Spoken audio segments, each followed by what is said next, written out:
Čo nám hrozí, keď porušíme Archimedov zákon? Neviem, lebo ten Archimed to niečo z dejín. A čo sa týka toho, nemáme sa hrabať v starých veciach, minulostiach, či niečo také. Keď tento zákon porušíme, tak čo sa stane? Tak sa nám môže zmeniť budúcnosť. Kto bol ten Archimedes, že takýto zákon on vymyslel? Archimedes? Bol nejaký faraón? Alebo niečo? Určite to bol faraón. Podľa toho mena súdim, že to bol faraón. Čo nám hrozí, ak porušíme Archimedov zákon? Tak keď poruším zákon, to samozrejme, že mám problémy s políciou. Archimedes bol kto? Minister vnútra. Slovenska?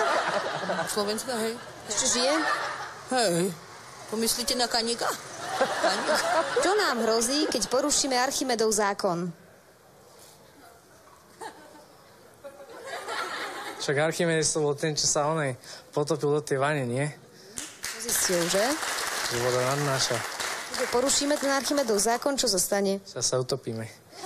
A sa to, ako to porušíme? Neviem, pána, sa to asi nedá porušiť. Čo nám hrozí, keď porušíme Archimedov zákon? Do zákruty Archimeda, toto je najlepšie. Tedy príde architekt a toto všetko spraví.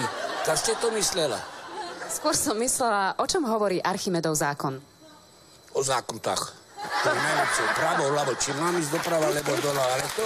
Keď porušíte ten Archimedov zákon? Tak idem priamo. Čo nám hrozí, keď porušíme Archimedov zákon?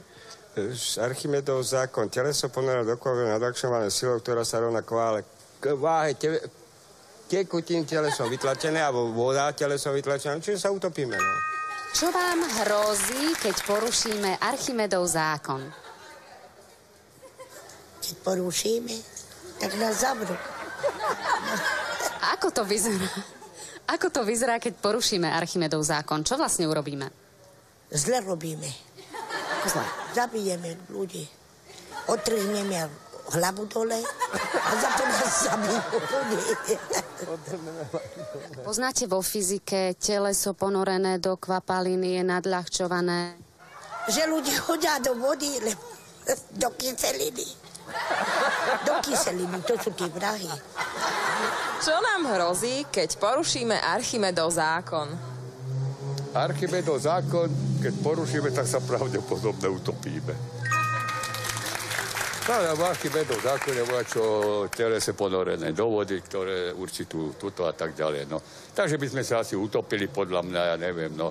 Keď nevieme plávať, no, ktorí vieme, by sme sa neutopili, a možno, že aj áno, záleží, koľko bolo vypité. Čo nám hrozí, ak porušíme Archimedov zákon? Však neplatíte elektrinu, a ten nájomný a potom príde ten eskalátor, lebo to je to.